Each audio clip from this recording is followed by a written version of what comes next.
NEET का paper leak होने के मामले में सीबीआई का ताबड़तोड़ एक्शन जारी है। लाखों बच्चों के भविष्य से खिलवाड़ करने वाले एक एक आरोपी को ढूंढा जा रहा है।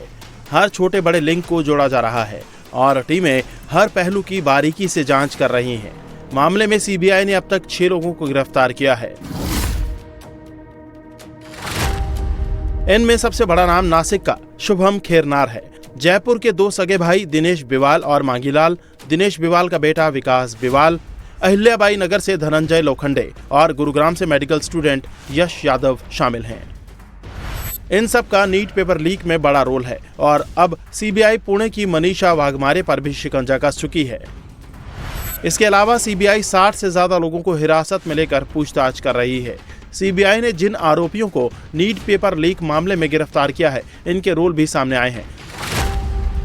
जानकारी के मुताबिक नासिक के शुभम को पुणे से गेस्ट पेपर मिला था। आशंका है कि उसे ये गेस्ट पेपर धनंजय लोखंडे ने दिया था, जिसके बाद शुभम ने गुरुग्राम के यश यादव को गेस्ट पेपर दिया। यश ने ही राजस्थान के जमवा रामगढ़ के दोनों भाई दिनेश और मांगीलाल से 45 लाख रुपए में डील की थी, जिनमें से 30 लाख रुपए दोनों भाई दे चुके थे।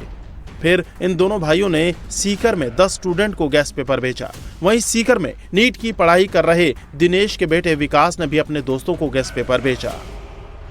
यानी कुल मिलाकर अब तक की जांच में पता चला है कि शुभम खेरनार पेपर लीक की सबसे बड़ी कड़ी है, क्योंकि शुभम नासिक के प्रिंटिंग प्रेस से जुड़ा था। प्रिंटिंग प्रेस में पहुंचकर उसने पेपर निकाला और पुणे और गुरुग्राम में भेज दिया।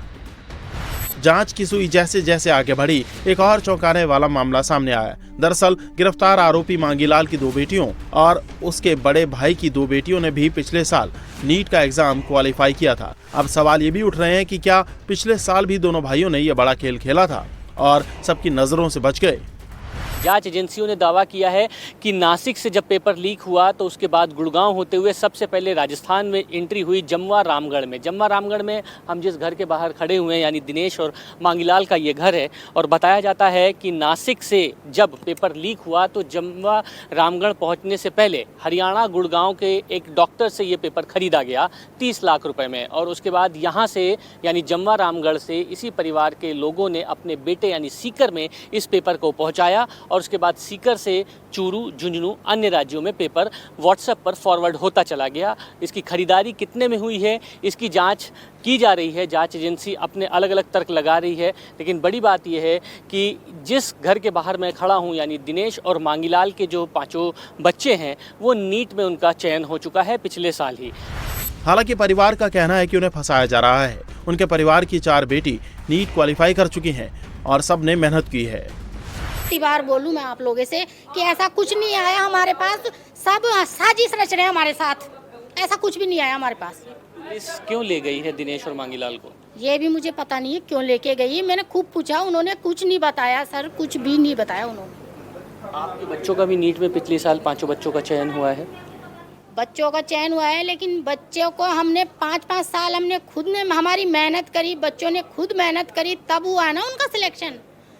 कि ऐसे ही हो जाएगा सिलेक्शन मेहनत बिना ही? बिल्कुल पता नहीं है। आपके पति कहाँ हैं? ये भी मुझे पता नहीं है मेरे पति को कहाँ लेके गए हैं।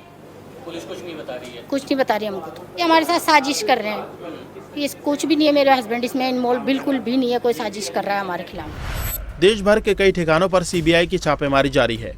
कई अन्य संदिग्धों से पूछताछ हो रही है। मोबाइल समेत कई इलेक्ट्रॉनिक डिवाइस और आपत्तिजनक सामग्री बरामद हुए हैं। ऐसे में सीबीआई तकनीकी और फॉरेंसिक विश्लेषण के जरिए पेपर लीक के सभी एंगल की जांच में जुटी है।